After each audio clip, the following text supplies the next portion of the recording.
me make sure that's all good. But yeah, Eric, even like feeding I mean, you have to feed your actors. Like, you know, you can't have them, you know, or give them a stipend to go get somebody to eat. I mean, there's a lot of money involved in making movies, no question. Like, it's not, you know, it's not a cut and dry thing. It's yeah, I wonder if they work the cost of buying the cameras.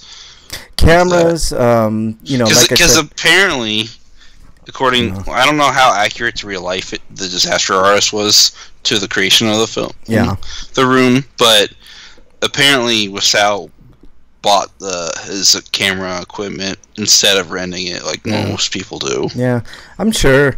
Wasau, nobody knows where his money comes, but he's not worth like a ton of money. If you look at his net worth, he's worth approximately $500,000, which sounds like a lot, dude. But in reality, like at one point, I was worth like $300,000. So it's not like he's making like, you know, good, you know, hand over fist money. I'm wondering if he like invested stocks at some point, and that's where his money comes from. That's a possibility. Like, who knows? And why would he want to make that public? Like, that's nobody's business but his. You know, it's like I don't understand why they reveal athlete salaries. Like, that's none of anybody's business. You know, it's like but just get people mad or something.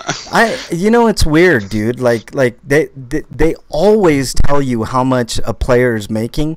Why should anybody know how much an NFL player is making playing football? Like, that should never even be a topic of discussion. They should never know that. Like that's like asking somebody on the street, how much do you make? If they offer the information, okay. You might as well be giving them a kick me sign. Yeah, it's like don't. I mean, that's none of anybody's fucking business. Like, it's just, you know, it doesn't make any sense. If you're just joining us in YouTube, and on Twitch, we haven't started the show yet. We're just BSing before the show starts here in a few minutes. Thank you for joining. If you're already in chat, or if you're looking on the archives, thank you as well. Really appreciate you. You know, all that good fun stuff. Lots to talk about on the show today. I think we're going to go over, of course, all the latest and greatest RPG news.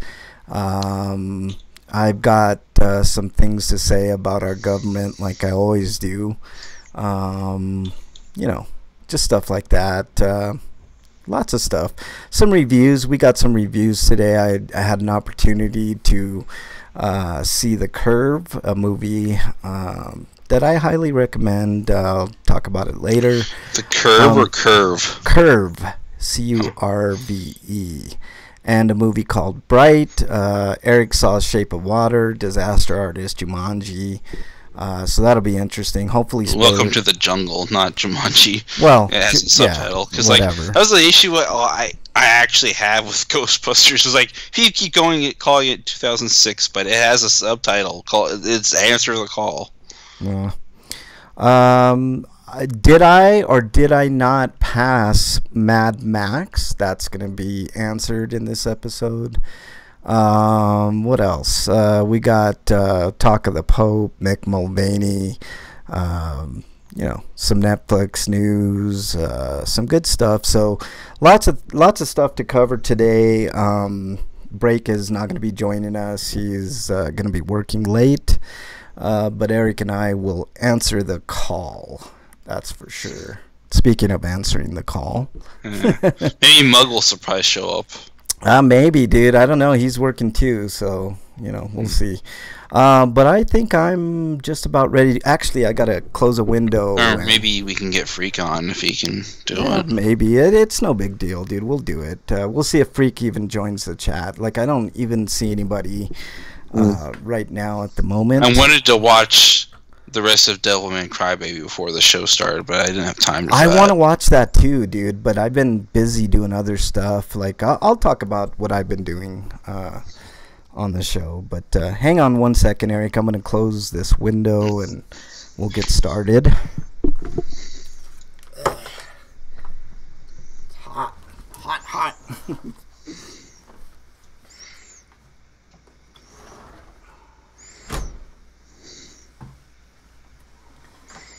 Ooh. Okay. My ears are back on. I swear, man. It's hot in this room. Alright. And I'll get my intro ready. If you're just joining us, we haven't started yet. You haven't missed anything. We will be starting here momentarily.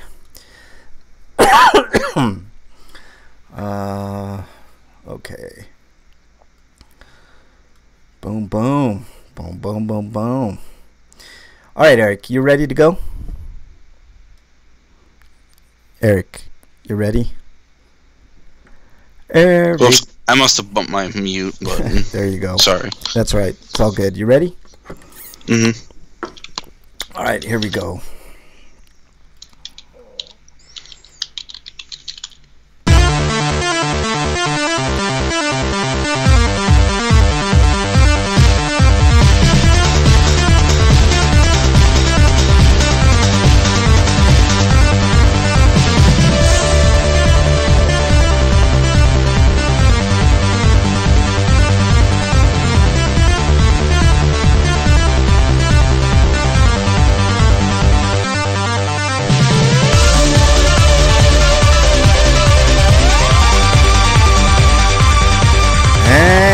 Welcome, everybody, to another episode of RPGrinders, episode 473 to be correct.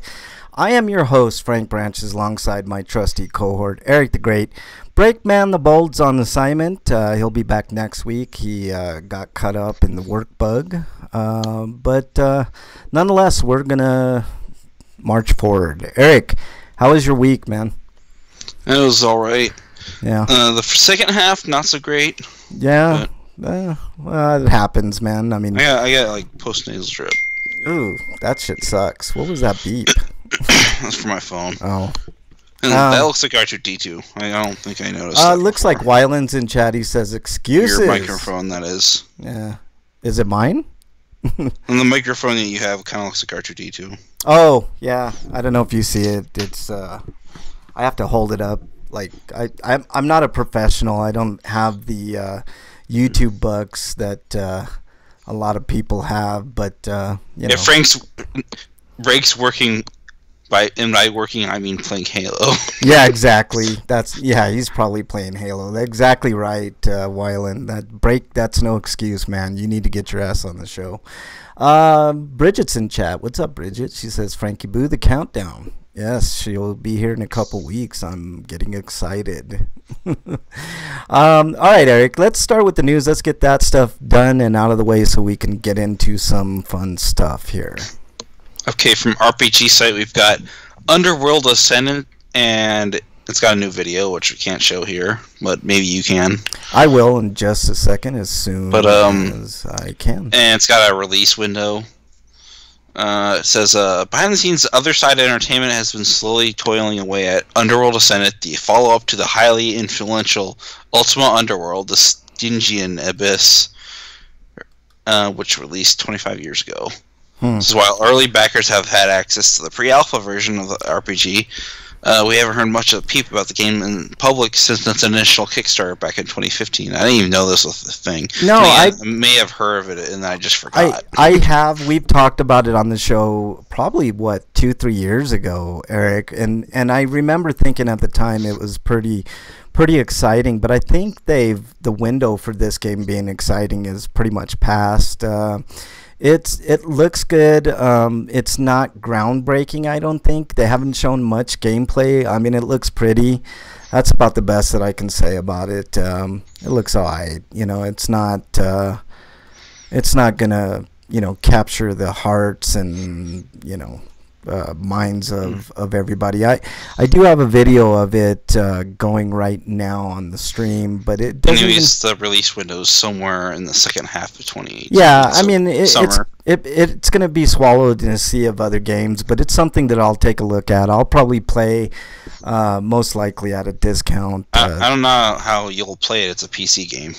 Well, a lot of the PC games come to Xbox eventually, dude. Like, you'll have to wait till 2019 for that then. Yeah, maybe. But trust me, I've got enough to play. I'm not 100% worried about that game. There's plenty of other things to play. All right, next story comes to us from RPGsite.net. Hakuoki Edo Blossoms set to release in March. So it'll release on March 13th in North America and March 16th in Europe. So the Euros out there for the PlayStation Vita. I mean, getting a Vita release is kind of a big thing, so that's cool. It's got some cool art that I put up on the screen, and it gives you a short little synopsis. There's an announcement. Demon Vice Commander of the Shinsengumi, coping with the Shinsegumi's fracturing after losing the Battle of Toba, Fushimi, and Kyoto. In the face of shifting tides, the normally stern disciplinarian begins to let his softer side shine through. But is that kind of a thing, Eric? Like, because I've noticed that in even anime, like at the beginning they'll have somebody that's a total hard ass. But by the end of the anime, like if it's through seasons or whatever, they kind of let... yeah, it's called tsundere. Ah, okay. Freak Only 5 in this case, it's a little bit more like he's a strict commander, and yeah, he's focused on the mission. Freak 5 says, "Good evening, grinders. Good evening to you, Freak 5. Man, I got through a sentence talking about Freak 5 without exile. Quite tsundere, but it's similar. Yeah. No, it looks cool. It's probably something you'll check out, Eric, and we'll probably hear about soon. All right, next story, Eric. Next story is from RPG Site as well, and it's about the DLC that's finally dropping as a result of the Xenoblade Chronicles 2 expansion pass. So if you bought the expansion pass, you're getting your first set of stuff. Yeah. What are we getting in this pack, Eric? There are quests that you can only play per like chapter. So if you're on like chapter 2 and there's one of the rest of the quests won't be available until you get to the appropriate chapters. But the new quests are A Passion of the Artisan, MIA Nopon, Industrial Sort of Tor, Midnight Feasting, and The Lone Watchman. And the item pack 3 consists of Driver's Essential Set 2, 10 rare core crystals, 1 legendary core crystal, 1 overdrive protocol, which I'm not sure how those work in the game because I haven't got that far. But Tor's favorite thing, which if you give a character their favorite thing, your affinity then will increase, and that will help them learn new skills. But 3 juicy samods, and Poppy's favorite thing, which is 3 fizz juices, and charming driver gear, which is accessories, and it says it does auto balancing, which I guess keeps you from getting staggered or something. Maybe that's kind of cool. And I see that they're doing they fix some issues with this update patch, which is always a nice thing to see.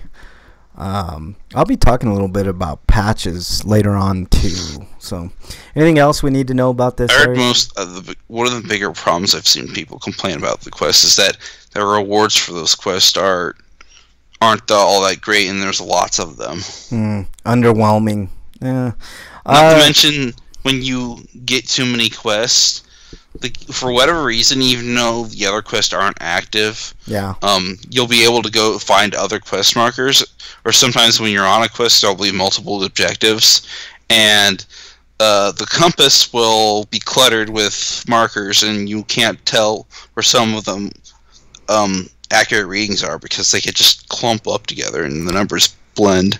Yeah, it's that. I don't think that's a big deal. I think you can zoom in. I saw a criticism of that, and I think you can zoom in and... You can't zoom in.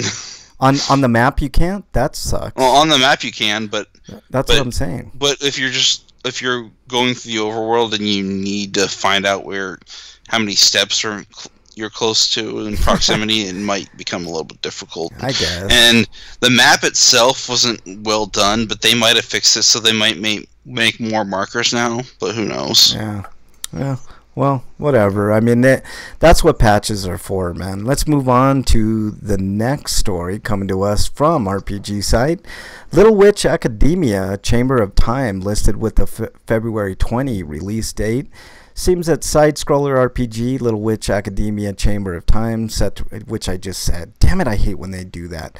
If a post on German PlayStation blog is anything to go by. While Bandai Namco hasn't announced a release date through any of their official channels, the blog post lists several of Bandai Namco's upcoming game for the PS platforms, and a February 20 date is listed for Little Witch Academia. So, and then there's a little description. I don't know much about the game. The anime, I saw the... what is it, a movie that you watched before the series? There's like 2 movies. Yeah, I saw one of the movies. I liked what I saw. It was kind of a short movie, so I need to finish watching the other movie. I didn't really care for the dub.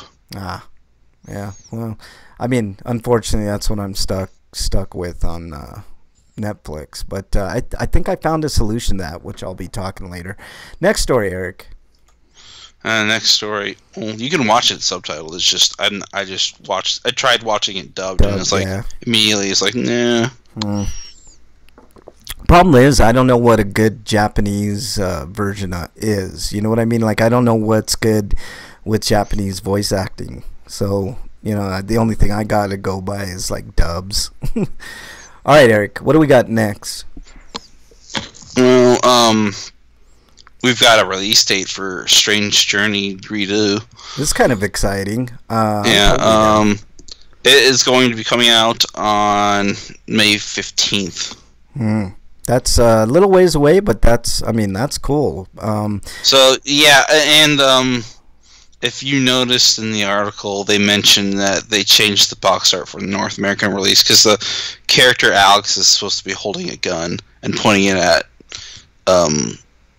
well, I guess it could be perceived as it pointing at you, but it doesn't really look like a gun. I mean, it is one, but it's not shaped like a real-world gun. I don't understand why they are so worried. Like, Nintendo's I don't think it's that. I think it's more like not only stores, but the ESRB has guidelines about what can be on a box, otherwise the rating has to go up. That's really stupid. Like, box art, which is weird because it's already rated M. It's pretty high anyway. It's like who cares? Like honestly, like censorship like this just drives me the only problem nuts. I could see was this is like, yeah, it's an M-rated game, but it could be sold along with games that aren't M-rated, and children might get offended or something. Really? Like, or the parents of children, because they're honestly they're the ones that react to this shit. Like, the only reason why this should be a thing is, like, I understand, like, in music, right? You have a lot of creative artists in the heavy metal genre that have a lot of offensive covers, and you don't. I mean, I wouldn't want my kids walking. Here's the solution: you should do what Toys R Us did a long ass time ago. Lock all these games behind a box that you can't see, and then you get a ticket in the middle of the store somewhere. You take the ticket to the fucking clerk, and they'll give you the fucking game. Like, that's problem solved. Right, that's a sensible solution. I think it's also a cheaper solution. Like, to change box art, like, because you think the gun's like offensive to some people is just ridiculous. Like, it sort of reminds me, like, back in the day when Body Count's Cop Killer album came out. Like, they couldn't even have that box art out in the open. It was just ridiculous. Like, I mean, talk about stifling, like, creativity. Like, I might not want my kids to walk by and that way when it comes if you still need images for these tickets, like, you just have a cross section that doesn't have that. I just don't understand. Like let's say I'm walking with of course I don't want, like, my kids to inadvertently see like a Cannibal Corpse cover, because those are pretty brutal, right? Like, or maybe I do, but you know, at least give people the option. Put a black cover on it. That way, you know, when you get it home, you can take that out and there's the art, you know, that in its full glory. Like it, all that shit makes zero sense to me. Like there are ways around it. You know what I mean? Like, and plus, like you said, Eric, it's a rated M game. Like, really, we can't handle a gun on the cover? I mean, get real. It's ridiculous. A fake-looking gun at that. Yeah. I mean, it's just stupid. I don't know if that has to do with Nintendo or the ESRB. Like, whatever the case is, just ridiculous. But not only that, but like Nintendo's still stuck very much in the mentality that they were 20 years ago, where mentions of God can't be referenced in the game like Xenoblade 2. Instead, they have to call it the generic architect. That's just ridiculous. All right, next story, Eric. Which is weird because none of the character models have been altered, because that was a big problem with games like Fire Emblem. Yeah. All right, what do we got next on the docket, It's like we changed these. It's almost like alchemy. It's like equivalent exchange. You get one thing uncensored, but you get another thing censored in return. Yeah. All right, let's move on to the next story, Eric. Next story. It's a new Gundam Breaker game called New Gundam Breaker. Yeah, that's the fourth entry into the Gundam Breaker series of the games, and it's the first Gundam Breaker game that's actually been officially localized for North America. And I'm not talking about importing a game that has English subtitles in it. Yeah. No, this is big news. I'm looking at it. It looks kind of pretty. They're using the Unreal Engine, it says.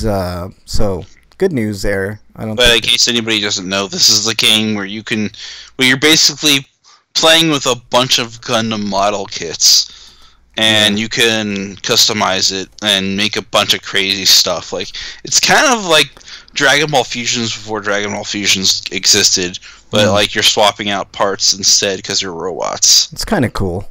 It's all right. I'm looking at it. It looks all right. It has me mildly. They said think Diablo. I don't know if Diablo's accurate because it's not an RPG like that. But Armored Core, yeah, definitely. God, I'll be talking about Diablo later. Freak5 asking where is Break, and Wyland says he's playing Halo. No, he had to work today, so yeah. I locked him in the dungeon so Mug won't be lonely. Yeah, exactly. All right, next story comes to us from RPG's site. This is a nifty little nugget. I don't know how true this is, but it kind of makes sense to me. South Park Fractured Butthole Switch version seen at an Australian retailer. Of all places, Australia. But it says it's scheduled for March 13th, and that actually doesn't sound realistic to me. Like, to see this ported over to the Switch, I see maybe that quickly? No. Maybe a late 2018. Unless they were working on it along with the other versions, it was just going to take longer. That's also a possibility. I don't exactly know what could take longer, for this game to work on the Switch. Like, it should just be a fairly easy port. I don't see why. Porting it would be easy. Porting it well would be harder. Yeah, well, that's true too. But I mean, they probably want to optimize it. I mean, and plus all the DLC's out now, so I think maybe they're planning on launching it with all the DLC. That may be. So maybe March is accurate. I don't know, but it's interesting. It'll be interesting to see if this will be out on the Switch. It might be the version that I get, depending on how well it plays. But all right, next story, Eric. And it might be coming packaged with the first game too, so there's that. They have to code all that too. Yeah. All right, Eric, what's going on with the next story? But Fantasy Hero Unsigned Legacies coming to Switch on January 25th, which is a 2014 PS Vita action RPG. Yeah. And it says Arc System Works is bringing Fantasy Hero Unsigned Legacy to the Nintendo eShop on January 25th for $9.99. Wow, that's a good price point. Well, this is a Japanese game. Who knows if it'll be localized, but it's approximately 1,200 yen. Yeah. If they bring it over, I think there'd be a market for it on the Switch. The Switch is kind of doing things right, man. All right, speaking of Nintendo, It kind of reminds me of what maybe Rent a Hero might have been if it had gone the action route. speaking of Nintendo, Nintendo Labo, or as I like to call it, Labia. No, I'm just kidding. Nintendo Labo build and play Toy-Con kits announced for the Switch. I don't know if you guys have heard about this, but There was a direct this week, and yeah. interestingly enough, there wasn't one in North America, but there was one in Europe and Japan. Weird. But Probably because we just had one the week before, but who knows? but basically, what this thing is like it comes in a kit. It's a cardboard cutout type thing that you build different things. Like I saw a fishing rod with one. There was a backpack with another. A robot with another, and you can use it in conjunction with the software that it comes, and to play mini games and probably other cool stuff later on. It's using infrared to do all this stuff too. Yeah, probably other cool stuff later on down the road. Like I saw, like a piano that you could make. There was some other things. I mean, it's interesting. I don't see myself. I'm not a creative, so probably won't take advantage of this. I don't see myself utilizing this, but I can see where this would be just a ton of fun for kids, But the only problem I see with it is that it is cardboard, and kids aren't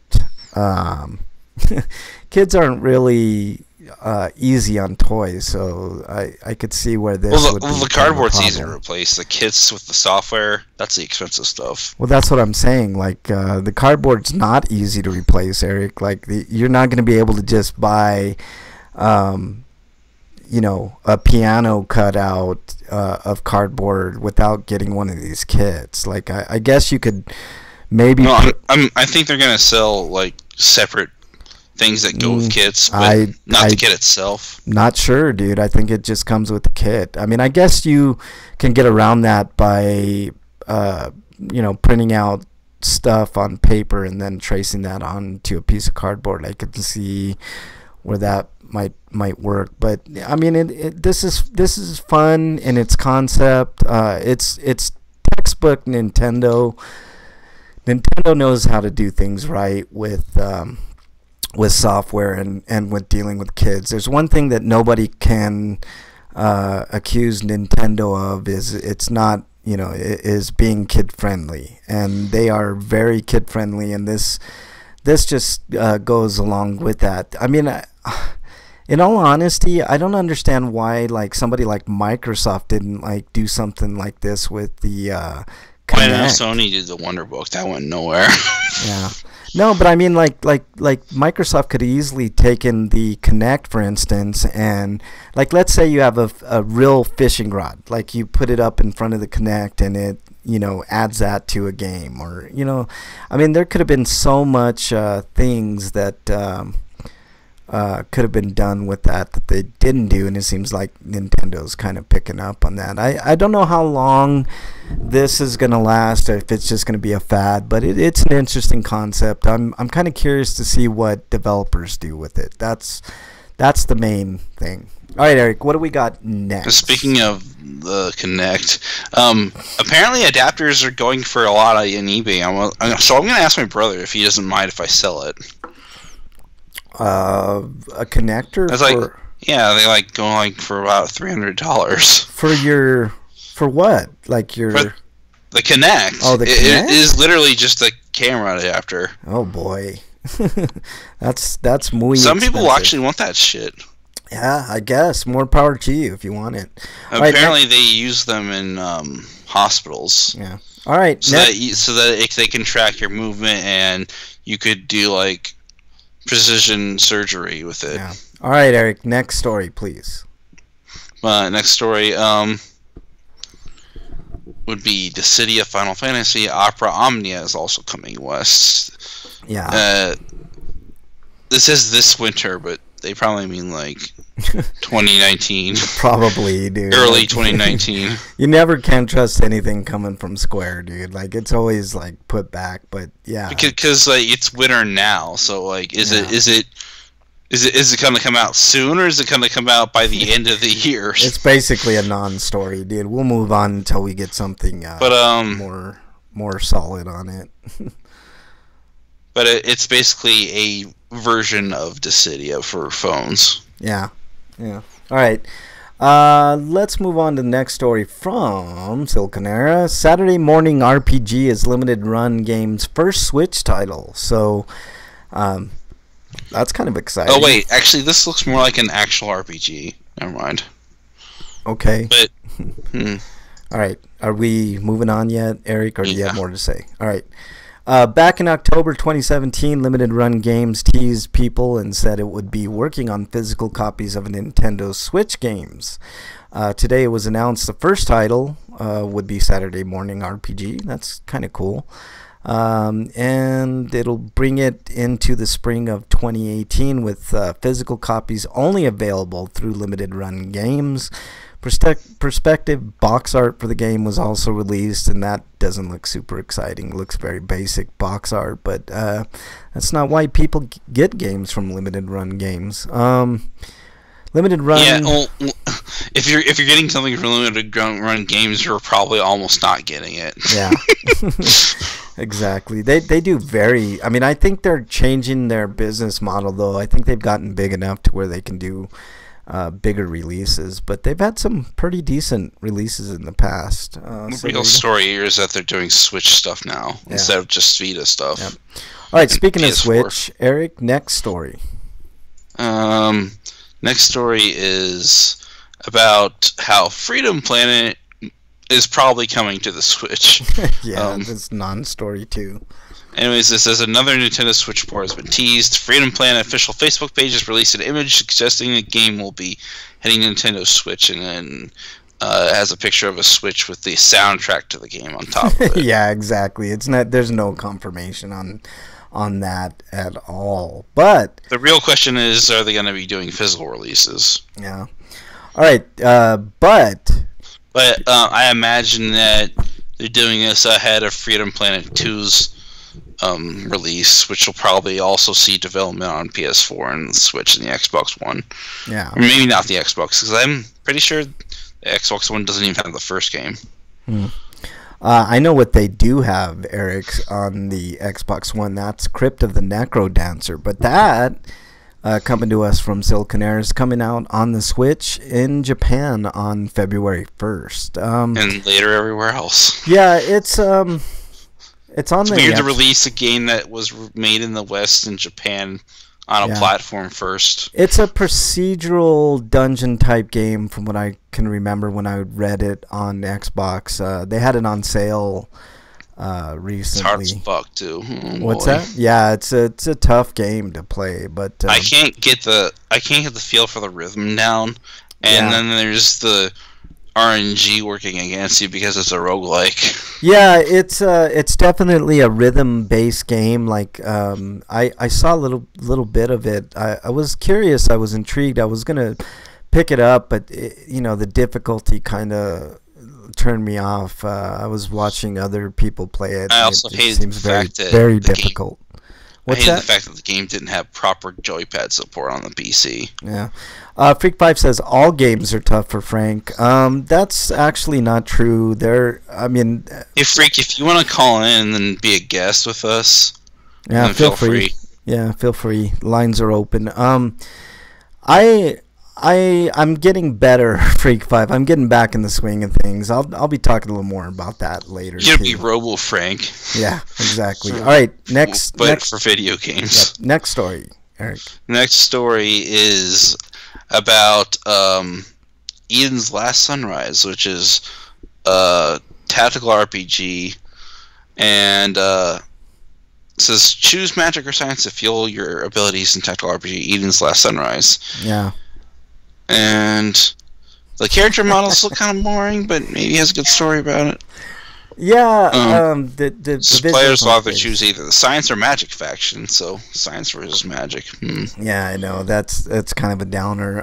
It looks like a typical tactical RPG, to be honest. I mean, that doesn't set itself apart really. I mean, visually, But like you said, maybe story-wise it'll be better. Freak5 says Frank didn't beat Adventure until he was able to Google a walkthrough. How dare you, sir?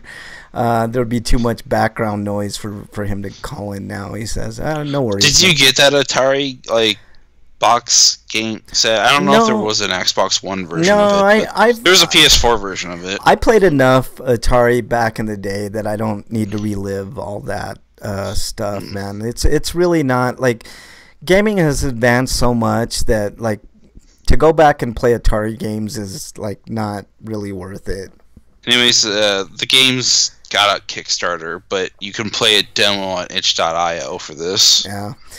Like I said, it looks very bland.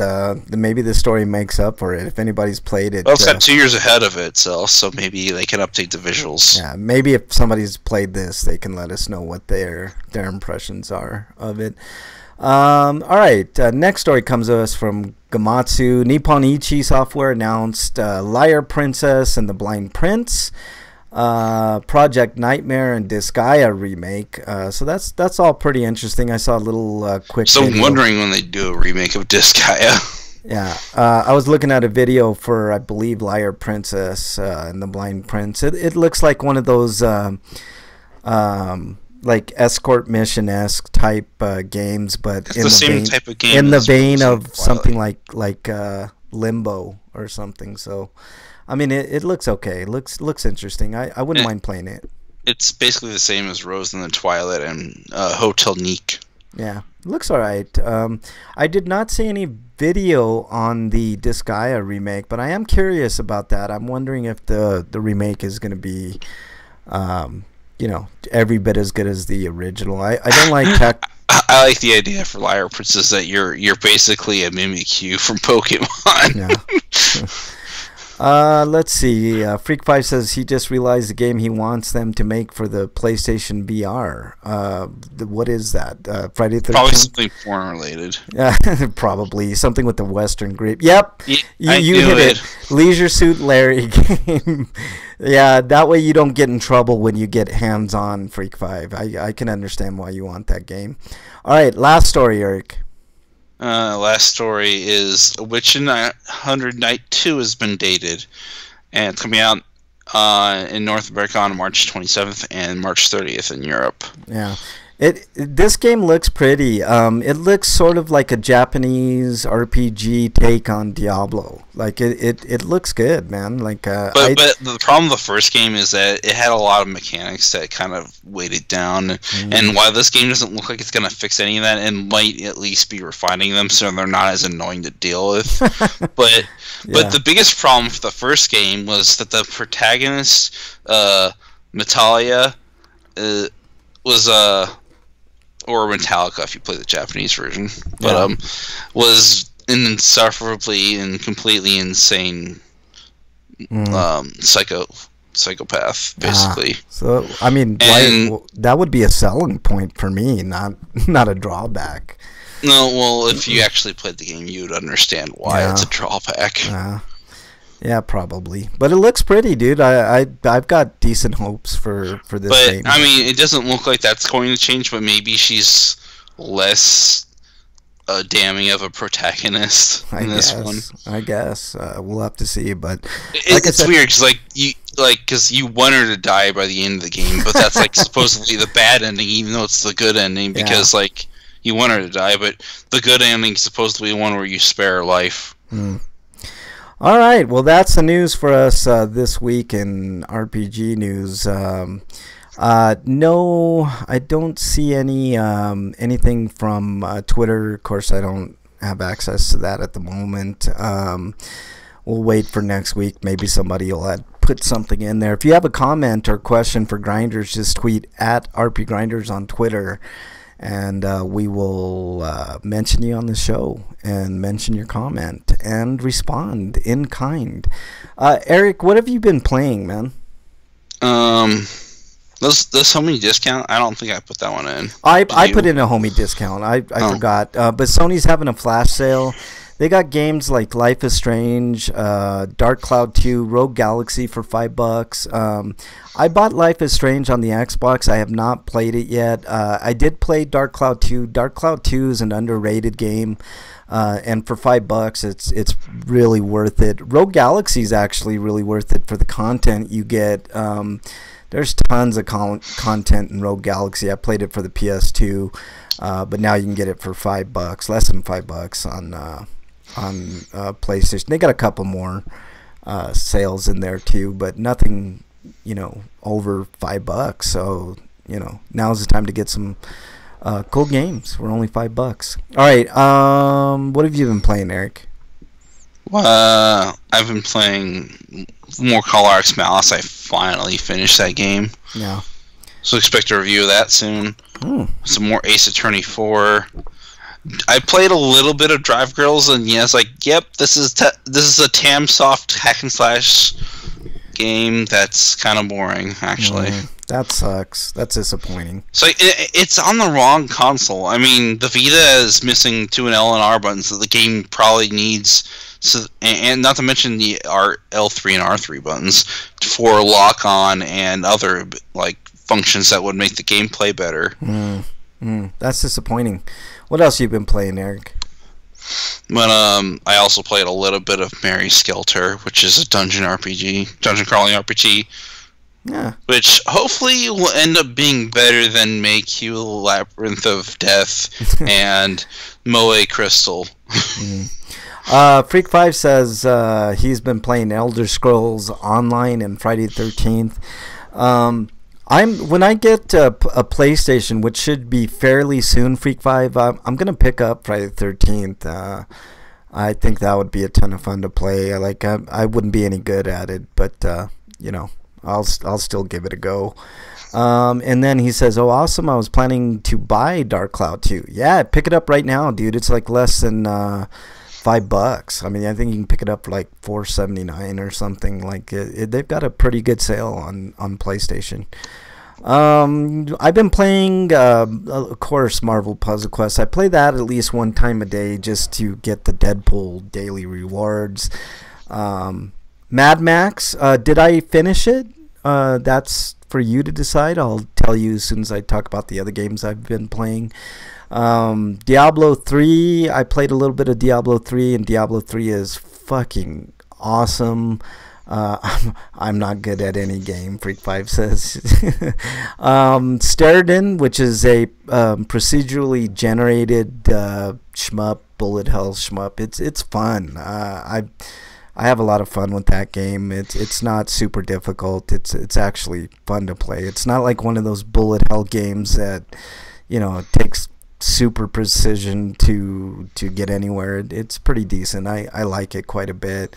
Nice power-ups to the spaceships, stuff like that. A little bit of Witcher 3, and I can't stop marveling at how good Witcher 3 looks, man. And I also allowed it for having a 60 frame mode as well, even though it doesn't read 60 frame all the time. You don't really notice the hit it takes on graphics at all, and in my opinion, that's the way to play the game. It's everything that it's cracked up to be. I think Witcher 3 is probably one of the greatest games of all time from what I played. I can't wait to get more into that game. So yeah, there you go.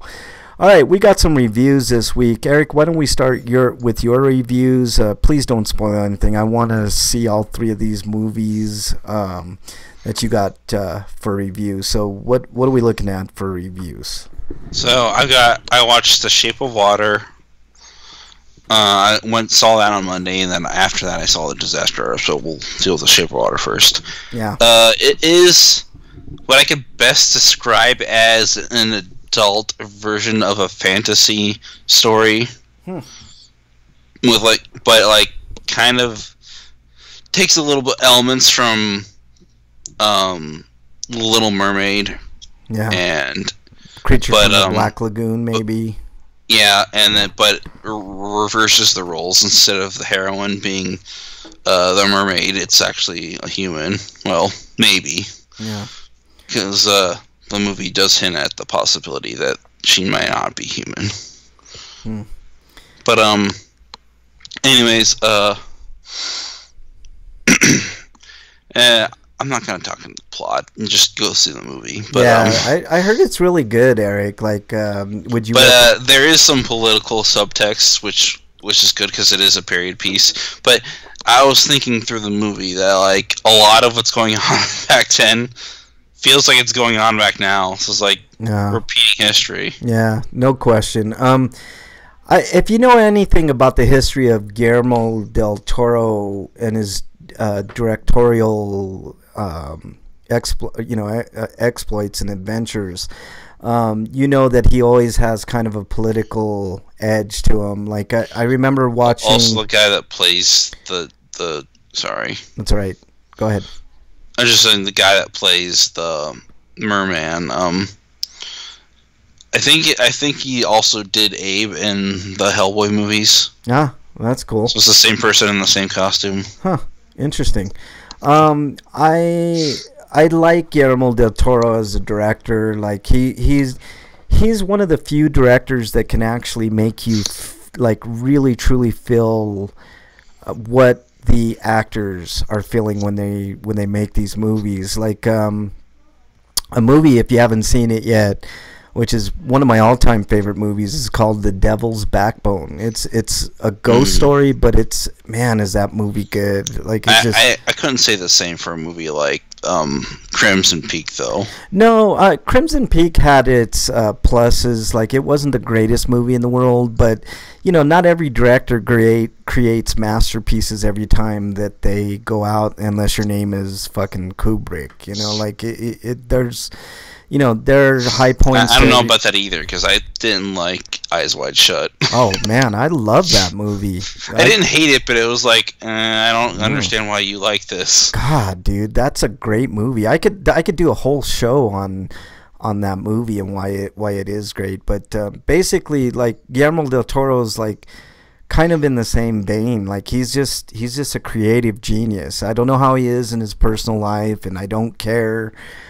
He's created some of the best movies I've ever seen. Like, I mentioned, I don't know if I mentioned Kronos, but that's another great movie. Devil's Backbone is fantastic. I like Pacific Rim. I know that movie got hammered, but he's just a good director. Pan's Labyrinth. Watch that Troll Hunters series that's on Netflix. I have not, but there's a movie called Pan's Labyrinth, which is another great epic scoped movie that is just a brilliant movie. Like, Guillermo del Toro just has it when it comes to directing movies, and I heard The Shape of Water is fantastic, so I'm glad to hear. What would you give Shape of Water, Eric? I'm gonna give it a 10 out of 10. Wow, that good. Yeah, I definitely want to see it. That's high on my list of movies. All right, moving on to something maybe not as good. Disaster Artist. The Disaster Artist is I guess you call it a docudrama. Yeah, that'd be good. Because it is a movie that is about the creation of the room without actually being a documentary. Yeah. It's definitely a movie. There's no question about that. But it stars the Franco brothers, with James Franco playing the role of Tommy Wiseau and Dave Franco playing the role of Greg, his friend.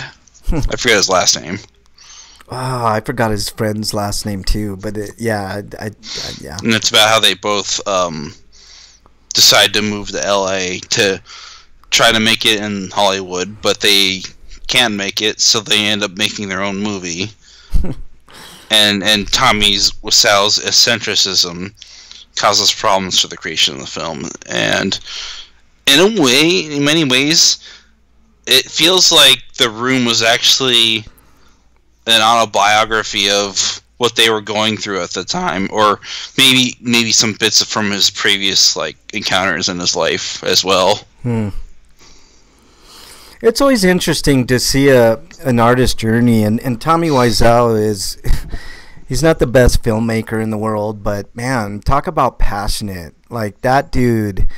Like, if there's one thing you can't accuse Tommy Wiseau is not, lack of passion. The guy definitely has it when it comes to that. So, kudos to him for making the movie. I'm pretty sure the funniest thing about The Room was the actor that played the drug dealer probably was the most serious out of all of them.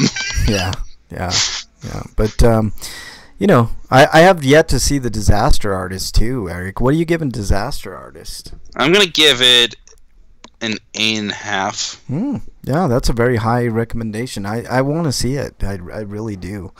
All right, Eric, you got one more review to do before I get on to my quick reviews. What do you got for us? Jumanji: Welcome to the Jungle, which is probably the last time we'll see a Jumanji movie, actually, because of the way the film ends. Wow. Don't tell us how it ends. I mean, sure, they could always make some bullshit reason for another Jumanji film if they feel like it later. With how much maybe money, in another 20 years. With how much money that movie is making, Eric, I guarantee there will be a sequel to it. I guarantee. I don't know how they'll explain away that, though, but... We'll see. I mean, like you said, they always come up with some bullshit reason to get a sequel out there. I mean, But, so anyways. This is definitely a more comedic take on Jumanji than the first film, because the first film, let's face it, movies in the 90s were all about action, and it was constantly in your fucking face, and they were always being chased by something or attacked by something. I remember not liking the first Jumanji. It was okay. I saw the ads for this latest Jumanji, and that's Robin Williams, and you're like, oh my god, it's Rob, fuck Rob Williams. Yeah, well, that's a huge problem. Like, I'm not a Robin Williams fan in every sense of the word. There's not. That's like me and Vince Vaughn. It's like Vince Vaughn just ruins every movie he's in. You know what? I just saw a Vince Vaughn movie that might change your view, dude, and it's called Cell Block 99. And dude, that movie's brutal. Like that's Vince Vaughn, like at his finest, I guess. Wait, who played Norman Bates in the Psycho remake? Was that him? Yes, and it was awful. No question, it was awful. All right. Jumanji, Welcome to the Jungle. What do you want to tell us? Basically, instead of a board game now, it's a video game, and it is in many ways a satire of video games. I mean, they didn't throw references out everywhere, and in fact, a lot of them are actually pretty subtle because I didn't catch some of them. I saw a post on Twitter that was like, oh, so they referenced that game, did they? Yeah, I mean, a lot of Easter eggs in movies nowadays, dude. It wouldn't be. But as a satire, instead of satiring specific video games, it satires tropes.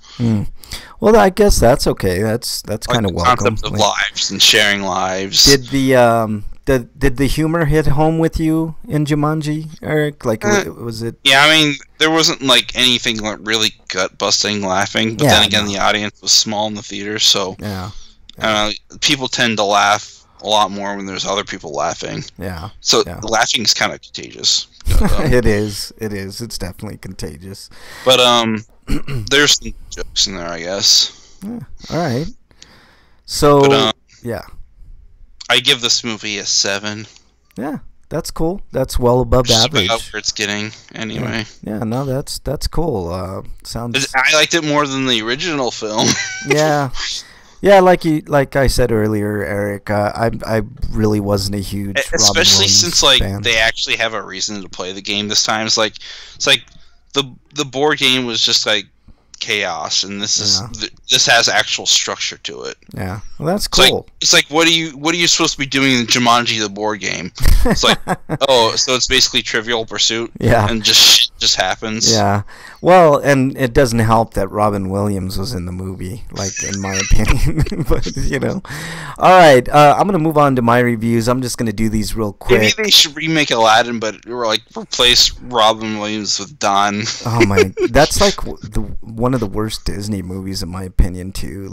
I did not like Aladdin, and I know I'm gonna get killed for this, but I like Aladdin despite the Orientalism in it. Yeah, but I have my problems because I can appreciate it as entertainment rather than like cultural significance. I guess. I mean, like, I have a huge problem with Disney movies in general. Like, they always like even The Lion King. I have a problem with because like Scar was the darker character in color, and it's always like the darker skinned person that's the bad guy, and that's and oh yeah, and Mulan is like the leader of the Huns was darker skinned than the rest of them. Though they were all technically white or Asian. Yeah, well, you said it, dude. They were white, like whiter than white. But real quickly, my reviews. Mad Max, did I finish it or did I not? That's the question. And I'm here to say that Also, Hercules is awful. Don't ever watch Hercules. I like Hercules. How dare you disparage Hercules? I like Hercules. Disney's Hercules? Yes, Disney's Hercules. How dare you? I liked some of the musical numbers, but the movie can go fuck itself. I like Hades, even though I don't like James Woods personally. I really do like Hades. Even though I like Danny DeVito, he was just annoying in the film. Yeah, that was kind of not the good part of that movie. But anyways, and it reminds me of a terrible memory from Kingdom Hearts 2. Get on the Hydra's back. yeah. Oh man, that battle.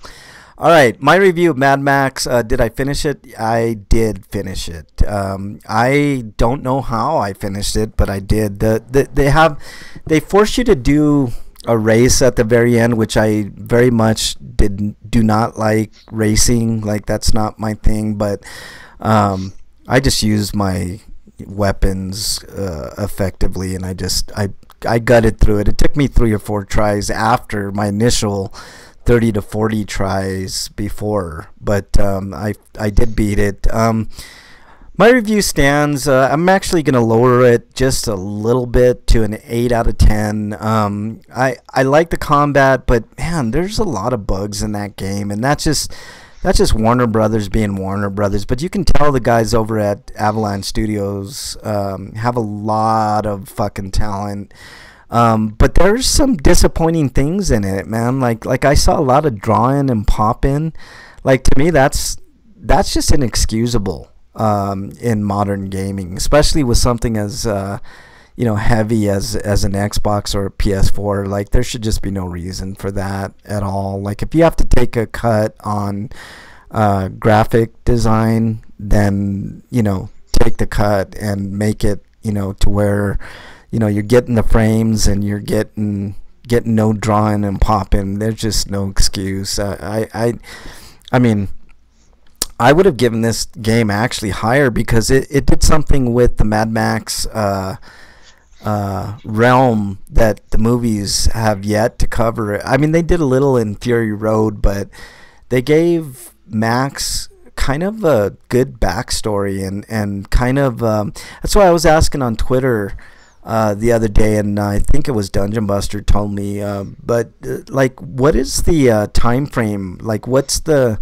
reference in time to where Mad Max takes place? Like, I got a sense that it was like kind of real near future. Like, I don't know, but they do a really good job with the they call them history relics in there.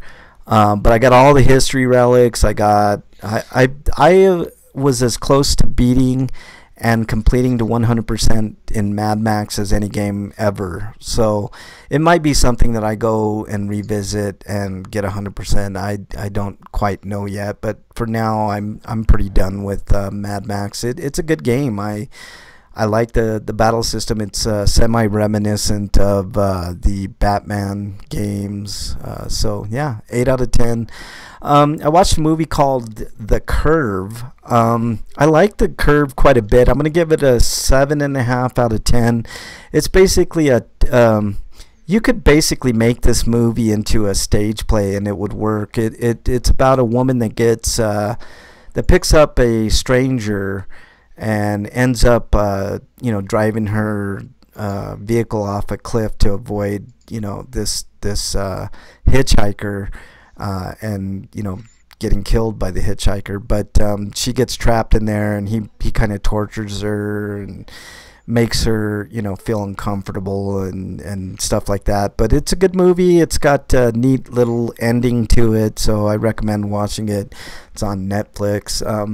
We talked a couple weeks ago about the movie Bright, and I saw like a little piece of it before, but I saw the whole movie last night, and there's a lot of good things going for Bright. It's basically present day, but with fantasy elements like orcs and elves and stuff like that. The problem with Bright is they didn't give it a lot of backstory. I mean, Will Smith was fine in it. I'm not a huge Will Smith fan, but he did a good job in this movie. The guy who played the orc was the standout to me. I really liked his take on the orc.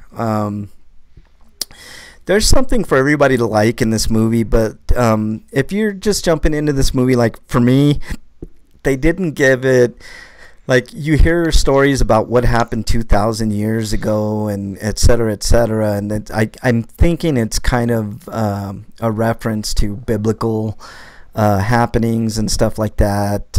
But if ever a movie needed a prequel, it's this movie. Like, I want to see what happened 2,000 years ago to bring us up to this point in history. Like this movie, I'm normally not a fan of prequel movies. I think they're kind of throwaway for the most part, but Bright could really use some backstory. Like, it really could. Like, I want to know, like, how, things came to be in this world. But overall, I give it a 7 out of 10. I think it's a pretty good movie in its own right. It's got action, it's got violence, it's got some humor. The humor hit home most of the time. It definitely has a good message when it comes to race relations and stuff like that. One thing I did not like is they overuse stereotypes of different races. And sometimes not to full effect. Like, of course, the gang was Hispanic. Of course, the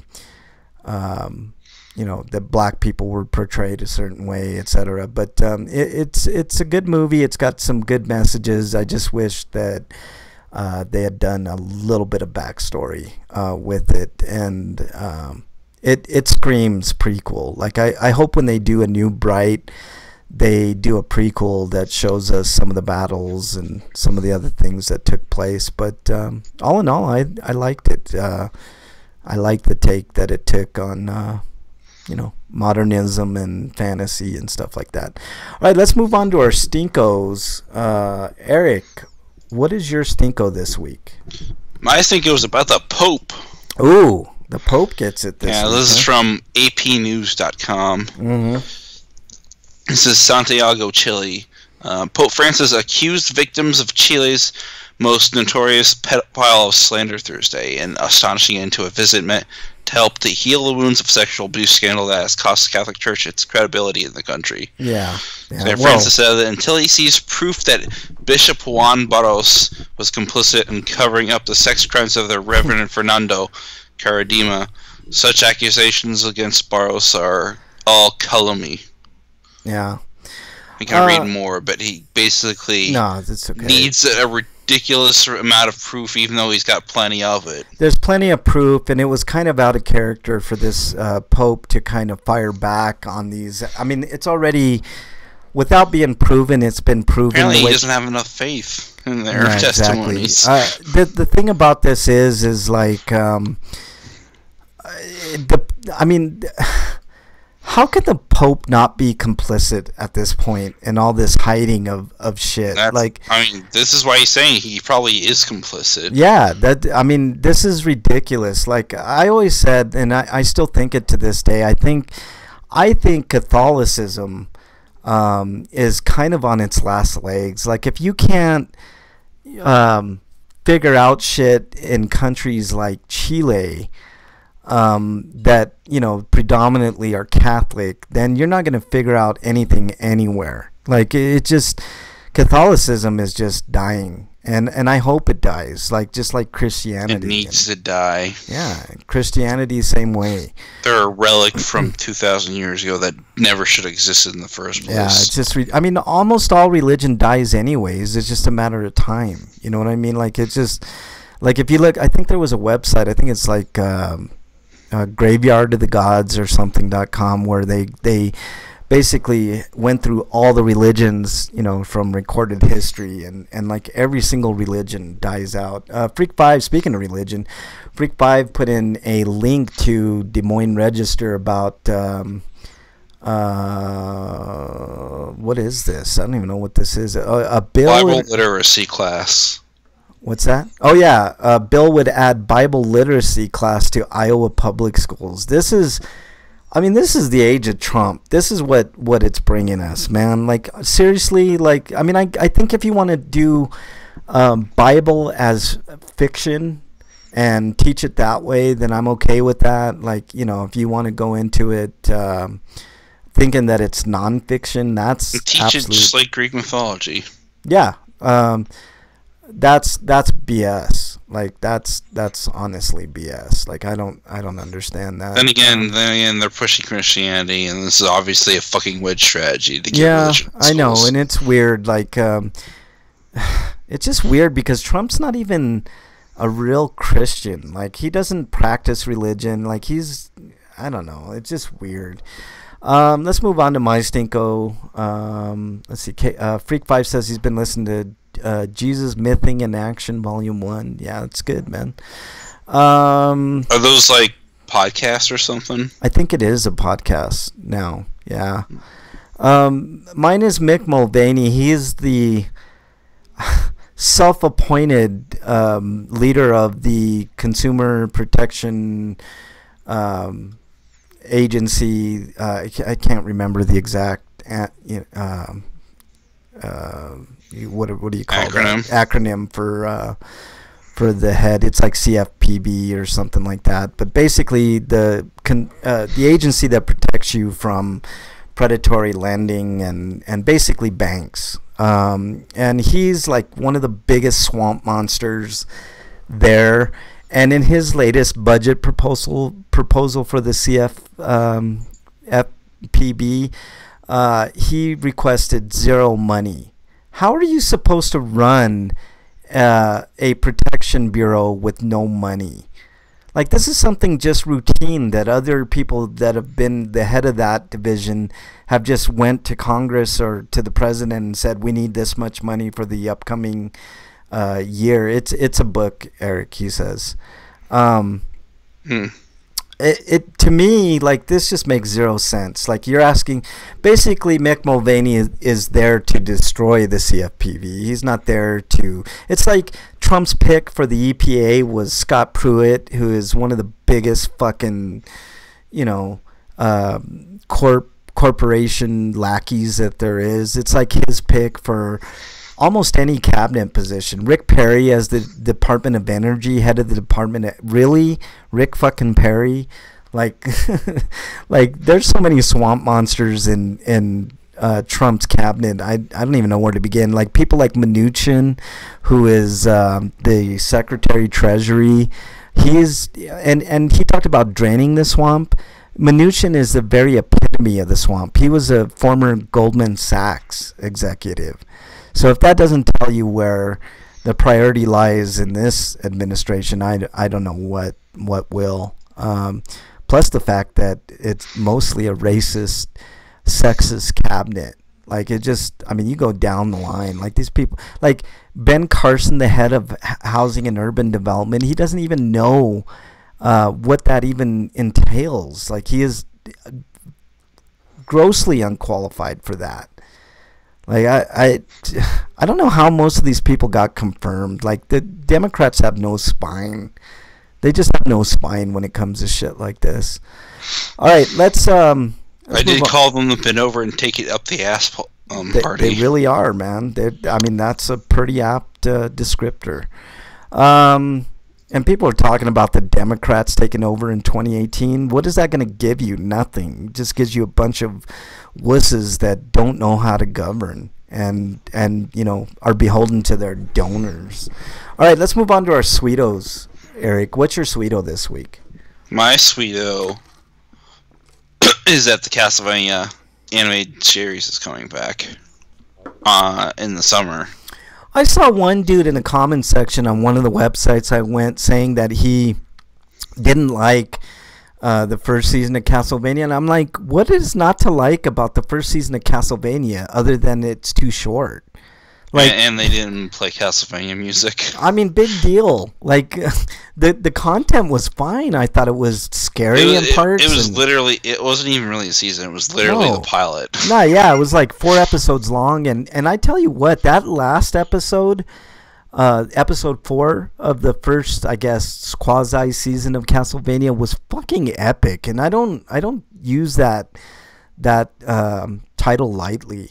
I hate when people just use the word epic just to use it, but in this case, I thought it was, man, I don't see what more you could want from a Castlevania anime than what you got, like, except for more. And I'm glad that they're bringing it back for, I think it's eight episodes. It should be more, but hopefully it'll do really well. That's enough to fill out an actual season, so that works. Yeah, I guess it works. But I'm hoping for more. Because, man... Even though Netflix categorizes seasons by number of episodes that were ordered.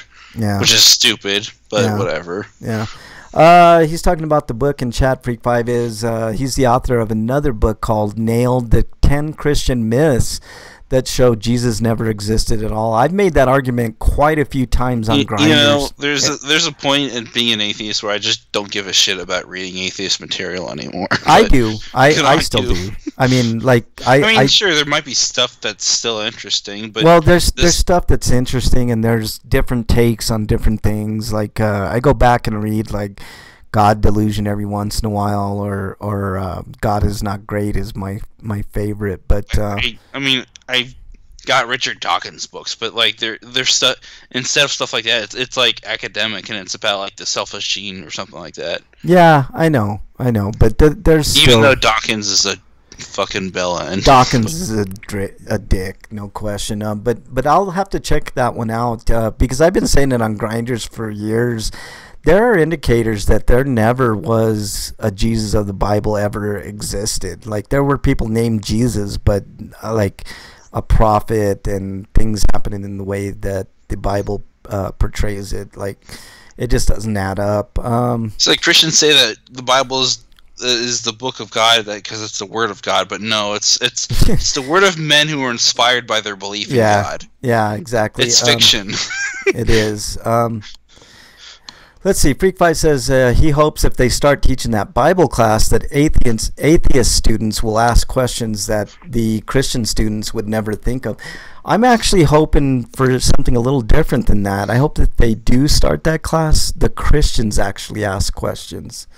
That's what usually turns a Christian into an atheist, or a religious person into an atheist. You just start asking hard questions that you get non-answers to almost all the time. Like, it boggles my mind, like how people can think of the Bible so highly and they don't actually read it. Let's see, his sweeto is that he had an interview yesterday, and he thinks it went good. Good luck, man. I hope you get it. He finds out Tuesday or Wednesday, pending a drug test. Oh, you're fucked then. Freak5. Oh, and a criminal background check? You're doubly fucked, man. So, there you go. Yeah, but Castlevania coming back is awesome. I'm glad, man. I really like, especially that last episode, man. I thought it was some breathtaking stuff, and it set up the series quite nicely. My sweeto this week is I actually got, a while back I ordered a TV stand. And it's nice, man, to have my TV on an actual stand and not a box. So that was cool. You don't smoke pot. Yeah, but ecstasy, man. Ecstasy. So yeah, I got a TV stand for my 50-inch TV. And it's small and it's perfect. I wish it was slightly taller, but oh well. I mean, for what I paid, it's not bad. He doesn't do drugs, and he passed the criminal background check to adopt, he said. Yeah, man, but paying somebody the amount of money that you paid for that background check, you know what I'm saying? Like that under the table money. All right, Eric. Anything else you want to talk about that's been on your mind? We've got the 7 myths we can do this Yeah, week. let's do a myth this week. The myth is for this week is lots of cash means the company is healthy. It says Nintendo is doing great. They have $9 billion of cash in the bank. Yeah. I've seen people make similar statements about Nintendo and other companies over the years. Here's the deal: the company that you fawn over may very well have huge cash reserves, but that doesn't make them a healthy company. Does the company need cash? Absolutely. It's used for all kinds of things. But sitting on huge stores of cash is foolish. It doesn't grow your business. If you want to grow, you spend your cash on research and development, marketing, advertising, and investments. You purchase assets. The cash doesn't sit idly. Yeah. Don't go look to cash as a sign of a healthy company. And me and Frank were talking earlier about how people just accumulate wealth. And Yeah. if you're running a company, it kind of makes sense to keep making money for these very reasons. But we were talking about something completely different. Yeah, it makes sense in all regards, Eric. Like we were talking about making money. Like I don't understand. Like let's say I won a $500 million in the lotto. That's what the latest jackpot was that was won, was like a $500 million. Like you'd buy stuff, of course. Like maybe you'd buy a house or two, maybe 3. And you'd go traveling and stuff, but like, what do you have to need more money for? Like, I don't understand. Unless you've got like a grand ambition, you don't need to accumulate wealth. Yeah. Like a madman. Yeah, I mean, you can only like, for instance, I was talking about Jeff Bezos. Jeff Bezos was just, I guess he was just appraised. That sounds kind of weird, but like at $105 billion, like he's probably the richest man in the world. He's made more money than Bill Gates ever did, and Bill Gates was always considered one of the richest, if not the richest person in the world.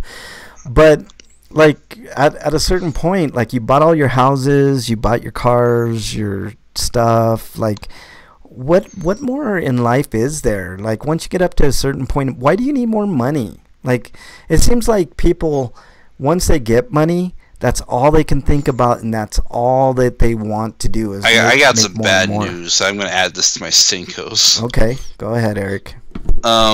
Basically, the PC release of Ys 8 has been further delayed because they're still running into issues with the performance. Well, but it's not going to affect the January 30th date for the patch for the PS4 and Vita versions of the game. Yeah. Apparently Bridget's listening to us on YouTube. She was having some Twitch problems. So what's up, Bridget? Yeah, to get back to my point, like it just seems like once you get up to a certain amount of wealth, like you can't, like, what do you need more wealth for? You know, you're not gonna die with. I mean, you're gonna die with it, and that's it. Like, you know, I mean, you can't take it with you. Like what? I just don't understand, man. Like the rich just get richer, and the more money you get, the more money you want. Like, yes, I could use more money, but like once you get up to a certain point, like I think if you're making like $100,000 a year, like that's a pretty good fucking wage. So yeah, to take it back to this, unless you're running a company and you constantly need money to keep coming in, and and you're spending it in the right places, you don't need to be Bezos and like have $1 more million that you're earning that you could have been giving to your employees. Yeah, like honestly, like what is another billion to Jeff Bezos? I mean, he's got 105 of them. You know, it's like 1 billion is like, and that's like it's crazy money, man. Like that's just crazy money. $9 billion. Like I don't know why people bring up Nintendo all the time when it comes to money. I mean, I guess it's because Nintendo always does pretty good. I think they've had like 1 or 2 quarters of. You know what I heard recently? Go ahead, Eric. What did you hear recently? Apparently, Destructoid hasn't been paying its freelance writers for like a year and a half. Oh, what a shocker there! But they could still afford parties at GDC. That doesn't surprise me, man. Like, I think Sterling did a lot. I think, even though I don't like Jed Whittaker, I think he's a fucking bell end. I think that's part of the reason why he quit Detoid. It's like he wasn't getting paid, so why stay? Yeah. Well, I heard of a lot of bullshittery going on over at Detoid, man. Like, just a lot of shit. But what else, man? Let's see, what else do I got? Oh, did the government shut down? Or we'll find out at midnight tonight. What are my thoughts on that? What are your thoughts, Eric? Like, I'm, you know... The Republican Party has never balanced the budget, and they won't this time. No, they won't. They'll put a stopgap measure for another month, and then we'll have the same conversation in another month. And they'll always hold kids hostage. And they'll keep blaming like the Democrats, like they always fucking do. Yeah, and even the Democrats though they're the ones that are responsible for this mess. And the Democrats will fucking bend over and take it like they always and just do. say, yeah, we are bad, even though not really. Yeah. One thing I did want to mention, like, I'm not a huge Cory Booker fan. He's a Democrat out of, I think... Is he from DC, or I can't remember where Cory Booker comes from, but he like took this chick to task, man. The head of the Homeland Department of Homeland Security, I think her name is Kirsten. I can't remember her last name, but she's the head of Homeland Security. She was in the meeting where Trump called other countries shitholes. And I don't understand why they can't just admit that the president said that. Like, what are they fearful of? Like, the president said it, he means it.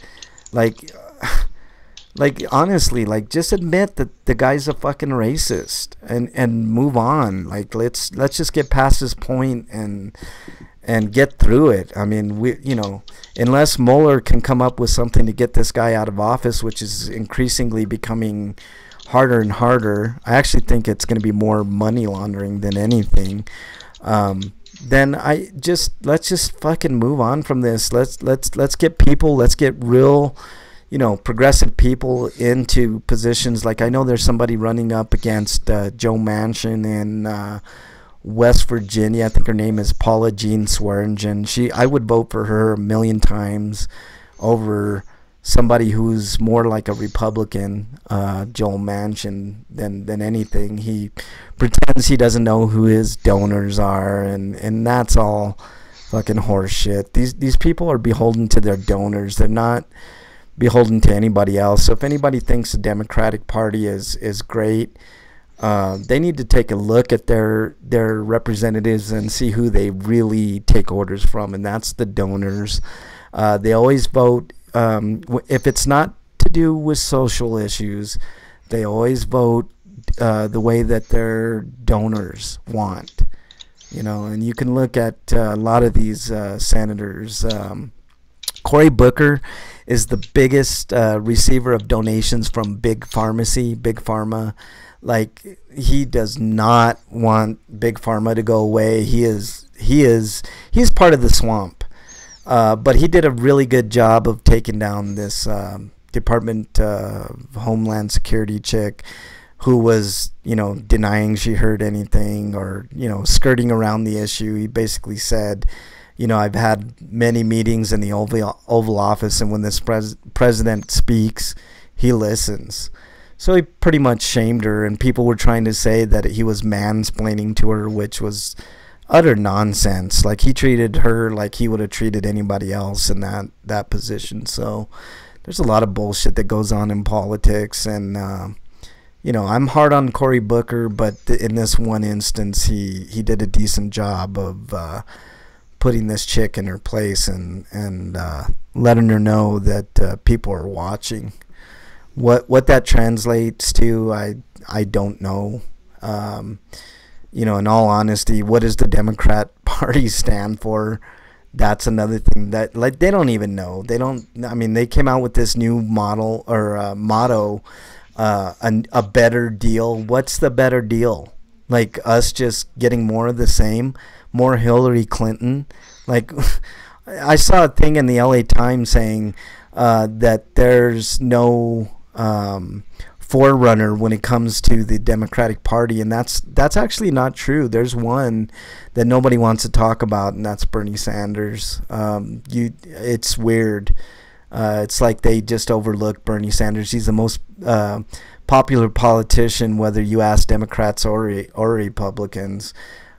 He's the only guy that I've seen walk into a room of Republicans and had the Republican voters actually cheer and clap and understand that things could be better in this country if we just did things differently. But until we get money out of politics, it's that's the norm. You got to get money out of politics. When people can vote their conscience and not be beholden to donors, it's a wonderful thing. But racist president, Eric. I think the last truly racist where you could really pinpoint down to recordings of him saying racist things was Nixon, and it's no coincidence that there's a lot of things paralleling the Watergate conspiracy back in the day to what's going on with Russia. I don't like a lot of things that are coming out of this, like the Russian xenophobia that's going around, like everybody wary of Russians and Russian people and stuff like that. It's like, we already had that nonsense happen with the Cold War. This is a little different. But what's your take, Eric, on the state of affairs right now in the United States? I never thought... I thought that by the time I was this age, we had gone past that, and we almost were. Yeah. But it got all undone somehow. Well, Trump happened, but it's not even... Like, Trump is a symptom. He's not the entire problem. He's a symptom of the problem, and it usually always boils down to follow the money. Like when people like Rebecca Mercer and the Mercer family can just buy votes, same thing with Soros and, the Koch brothers. When you have billions of dollars and you have that much influence, that's when things get shady. And it's always so pro-corporate and against the American public. Capitalism. Capitalism isn't necessarily the greatest thing in the world. If implemented properly, it can be okay for some people, but there'll always be people that are on the dark side of things. But anyways. Also, I don't think old people can be trusted with money. Wow, that's a broad statement. I don't know about that, man. Like, maybe huge amounts of money in politics for sure. But, all right, I think that's going to do it, Eric. We could end the show a little bit early today. It's not a problem. I'm not feeling the greatest anyways. What are your plugs this week, Eric? I'm going to just plug the sites I write for, like BostonBashBrigade.com, TotallyGN.com, VogNetwork.com, and HonestGamers.com. Cool. And then there's my YouTube channel, Funny ET Man. Yeah. If I can find them, I'll probably do a snack video of like chocolate hazelnut Oreos. We haven't had a snack review in a while, so that'd be. Or maybe the zebra striped nutty bars. God damn, I love those things. All right, Eric. But the nutty bars or the zebras? Both. Both, man. I'll take both. The zebra snack cakes are really good too. Bad for you, but good. Tastes good. All right. Sure. That's for sure. Thanks for everybody in chat. Freak 5 was in there. Bridget was in there. Wyland was in there. Yeah, you can find me on Twitter at EricRPG. Oh, I want to make quick mention too. Flabby in my Patreon account. All right. You done? Yeah. All right. I want to make mention of Flabby Sausage. He tweeted that he's been in Switzerland. I don't know what he was doing in Switzerland. We're gonna have to get more on that, man. But shout out to him and Flabby Sausage and everybody. I was gonna say if he went to Amsterdam, he would be getting high. Yeah, or Denver. I mean, you can get high in Denver just like you can in Amsterdam now. But yeah, thanks, Freak Five. Really appreciate it. Wyland was in there. Bridget was in there.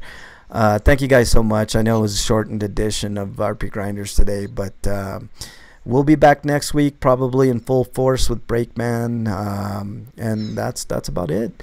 All right, thank you guys so much. We really appreciate it. Stay safe this weekend. We want to see you back here next week. Until then, follow me on Twitter at Frank Branches, and I'm also on the Xbox, soon to be on the PlayStation, but RP Grinders on the platform of choice.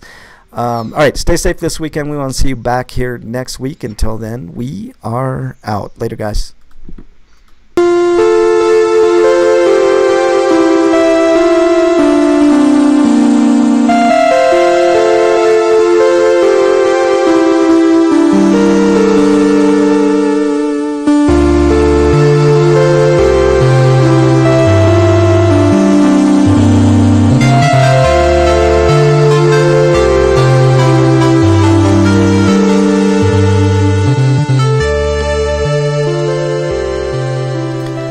Like that outro, man. It sounds kind of I don't know, kind of Zelda like, has a Zelda like quality.